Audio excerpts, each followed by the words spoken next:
জম্মু কাশ্মীরের মুখ্যমন্ত্রী অমর আবদুল্লাহ কলকাতা বিমানবন্দরে অজিত পাওয়ারের মৃত্যু প্রসঙ্গে বলেন গভীর দুঃখের বিষয় যে এবারাবাদীতে বিমান দুর্ঘটনায় অজিত পাওয়ার সমাধিস্থ হয়েছেন। আমি অজিত পাওয়ারকে তখন থেকে চিনি যখন আমি মুম্বাইয়ে কলেজে পড়তাম। যখন শরদ পাওয়ার রাজনীতির মধ্যে গগনে, তখন তিনি রাজনীতিতে আসেন। যারা তাকে চেনেন এবং যারা তার কাজ করার ধরন জানেন, তিনি একজন দক্ষ প্রশাসক এবং সৎ রাজনীতিবিদ। আমার বাবার তরফ থেকে ওনার এবং ওনার পরিবারকে সমবেদনা জানাই এবং ওনাদের পরিবারের সর্বদা পাশে আছি। বিমান দুর্ঘটনার বিভিন্ন কারণ থাকতে পারে, প্রত্যেকটি দুর্ঘটনাই ভিন্ন, সমালোচনা করা উচিত নয়। আবহাওয়া খারাপ থাকতে পারে, যান্ত্রিক ত্রুটি থাকতে পারে, তদন্ত করে দেখতে হবে। কার মৃত্যু কোথায় লেখা আছে কেউ জানে না, সেটা একমাত্র ওপরওয়ালাই জানে। ওই বিমানে যারা মারা গেছেন তাদের জন্য শোক জ্ঞাপন করেন। বিজেপির বিরুদ্ধে লড়াইয়ের অখিলেশের মন্তব্য প্রসঙ্গে বলেন, এই বক্তব্য ওনার দিক থেকে ঠিকই আছে। এখন বাংলায় মমতা দিদি বিজেপির মোকাবিলা করছেন। দেশের নির্বাচনে এখন 3.5 বছর বাকি আছে, ততদিনে আমরা বসে ঠিক করে নেব কিভাবে বিজেপির মোকাবিলা করতে হবে। এখন আমাদের দিদির হাত শক্ত করতে হবে যাতে বাংলায় বিজেপির এন্ট্রি না হয়, বিজেপির বেশি প্রার্থী যাতে হেরে যায়। মমতার বিজেপির বিরুদ্ধে আন্দোলন, এটাকে কে অস্বীকার করতে পারে? উনি যেভাবে প্রতিদিন বিজেপির মোকাবিলা করছেন, ওনার বিরুদ্ধে সমস্ত এজেন্সিকে লাগানো হয়েছে, দিদিকে ভয় রয়েছে, তাই তারা এইরকম আচরণ করছে। বিজেপি ওনার বাহাদুরির কোনো তুলনা হয় না। আজ থেকে নয়, তিনি ক্ষমতায় আসেননি তখন থেকেই কৃষকদের জমির অধিকার নিয়ে আন্দোলন করেছেন। এর আগে থেকেই দিদিকে লড়াইয়ের প্রতিমূর্তি হিসাবে দেশ দেখেছে।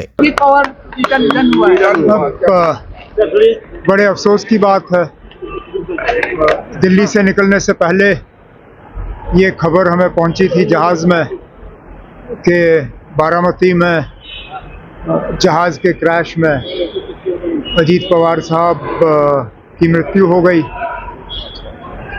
मैं अजीत पवार साहब को तब से जानता हूं जब मैं मुंबई में कॉलेज में पढ़ रहा था और पवार साहब के साथ रहता था।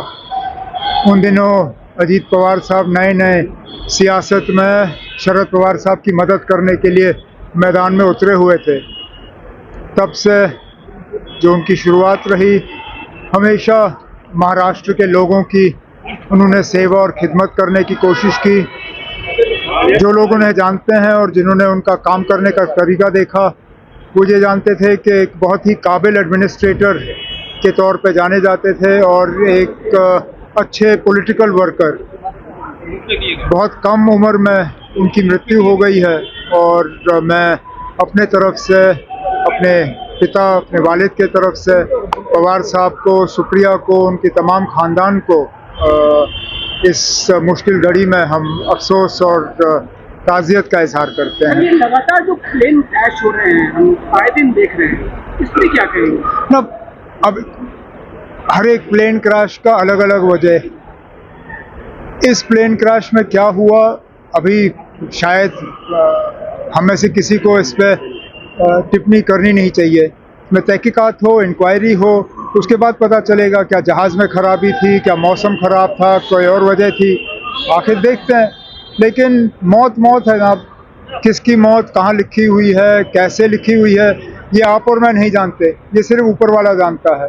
और अफसोस की बात यह है कि उस जहाज़ में जो लोग इस दुनिया को छोड़ गए, उनके लिए इतना ही वक्त मुकर्रर किया गया था। सर, बीते कल अखिलेश यादव कोलकाता आए थे, मुख्यमंत्री से मुलाकात हुई।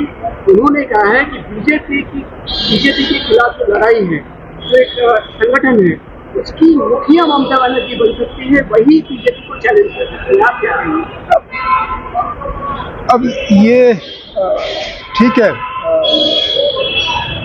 अखिलेश जी का ये कहना अपने आप में गलत नहीं है, लेकिन ये हम सबको मिल बैठ के फैसला करना होगा।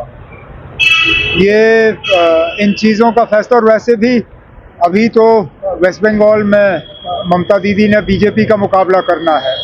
मुल्क भर में तो अभी चुनाव 3.5 साल के बाद होंगे, तब तक हम फैसला कर लेंगे कि किस तरह का मुकाबला जो है बीजेपी के साथ किया जा सकता है।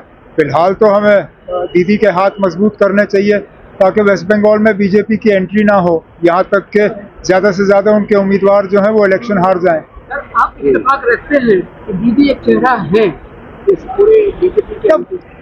उससे कौन इनकार कर सकता है? जिस तरह रोज़ वो बीजेपी का मुकाबला कर रही हैं, रोज़ उनके साजिशों का मुकाबला कर रही हैं, जिस तरह तमाम एजेंसियों को उनके खिलाफ लगाया गया है। जाहिर सी बात है कि बीजेपी को भी दीदी का जो है डर है, तभी तो उनको इस तरह परेशान करने की कोशिश की जा रही है। दीदी रेड के वक्त दीदी जिस तरह से गई और सारा तो उनकी बहादुरी का कोई मुकाबला नहीं है, और ये आज की बात नहीं है।